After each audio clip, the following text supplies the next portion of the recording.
Hello welcome back to my channel. ನಾನು ನಿಮ್ಮ ಪ್ರೀತಿಯ ಸುಮನ್ ವಿನಾಯಕ್. ಹೆಂಗದಿರಿ ಎಲ್ಲರೂ? ಆರಾಮದಿರಿ ಅಂದ್ಕೊಳಕತ್ತೀನಿ. ನಾನು ಆರಾಮಿದ್ದೀನಿ. ಭಾಳ ದಿನ ಆದಮೇಲೆ ವಿಡಿಯೋ ಮಾಡಾಕತ್ತೀನಿ. ಇವತ್ತು ಮಂಗಳವಾರ ಆಗಿದ್ದರಿಂದ ನಾನು ಹೊಚ್ಲಿಕ್ಕೆ ಅರಿಶಿನ ಹಚ್ಚಿ ಪೂಜೆ ಮಾಡ್ಕೊಳತ್ತೀನಿ. ಮಂಗಳವಾರ ಯಾವಾಗಲೂ ಹಿಂಗೆ ಮಾಡಂಗಿಲ್ಲ. ಮಂಗಳವಾರ ಮತ್ತು ಶುಕ್ರವಾರ ಅಷ್ಟೇ ಹೊಚ್ಲಿಕ್ಕೆ ಅರಿಶಿನ ಹಚ್ಚಿ ಪೂಜೆ ಮಾಡ್ತೀನಿ ರಂಗೋಲಿ ಹಾಕಿ. ವಿಡಿಯೋ ಇಷ್ಟ ಆದ್ರೆ ಲೈಕ್ ಶೇರ್ ಕಮೆಂಟ್ ಮಾಡೋದನ್ನು ಮರಿಬೇಡ್ರಿ. ಹಂಗೆ ಹೊಸದಾಗಿ ಯಾರು ನನ್ನ ಚಾನಲ್ನ ನೋಡಾಕತ್ತೀರಿ ಪ್ಲೀಸ್ ಸಬ್ಸ್ಕ್ರೈಬ್ ಮಾಡ್ಕೊಂಡು ನೋಡ್ರಿ.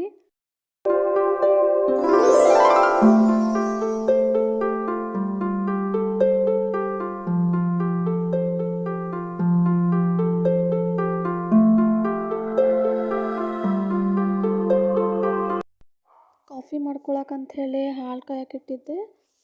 ಬೆಳಗ್ಗೆ ಎದ್ದ ಕೂಡಲೇ ನೋಡ್ರಿ ಒಂದು ಚಾರ ಬೇಕಾ ಇಲ್ಲ ಕಾಫಿಯಾರ ಬೇಕಾ. ನನಗಂತೂ ಕಾಫಿ ಭಾಳ ಇಷ್ಟ ಆಗ್ತೈತಿ. ಸ್ವಲ್ಪನೂ ಆವಾಜ್ ಮಾಡಂಗಿಲ್ಲ ನೋಡ್ರಿ. ಆವಾಜ್ ಮಾಡಿದ್ವಿ ತಗೋ ಎದ್ದೇ ಬಿಡ್ತಾವ. ನಮ್ಮ ಡ್ಯಾಂಬು ಮತ್ತು ಮ್ಯಾಗಿ ಎಷ್ಟು ಒದರಾಡತ್ತಾವ ನೋಡ್ರಿ. ಹೊಟ್ಟೆ ಹಸಿವಾಗೈತಿ ಅವಕ್ಕೂ. ಊಟ ರೆಡಿ ಮಾಡೇನಿ ಅದ್ರದ್ದು. ಈಗ ಅದಕ್ಕೂ ಊಟ ಹಾಕಬೇಕು. ಅದಕ್ಕೆ ನಾ ಫಸ್ಟ್ ಇಲ್ಲಿ ಪೂಜೆ ಮುಗಿಸ್ಕೋಬೇಕು. ಅದ್ರ ಸಂಬಂಧ ಜಲ್ದಿನ ಜಳಕ ಮಾಡಿ ಬಂದೆ. ಜಳಕ ಮಾಡಿ ಬಂದು ಪೂಜೆ ಮುಗಿಸ್ಕೊಂಡು ನಾನು ನಾಷ್ಟ ಮಾಡ್ತೀನಿ. ಹಂಗೆ ಅವಕ್ಕೂ ಊಟ ಹಾಕ್ತೀನಿ ರೀ. ನಾನಿವತ್ತು ನಾಷ್ಟಕ್ಕೆ ಚಪಾತಿ ಮಾಡ್ಕೊಂಡಿದ್ದೆ. ಚಪಾತಿ ಮತ್ತು ಹೆಸರು ಕಾಳು ಪಲ್ಯ, ಗುರಳ್ ಚಟ್ನಿ ಇತ್ತು.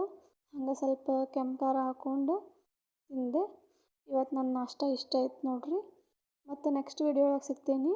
ಅಲ್ಲಿವರೆಗೂ ಬಾಯ್.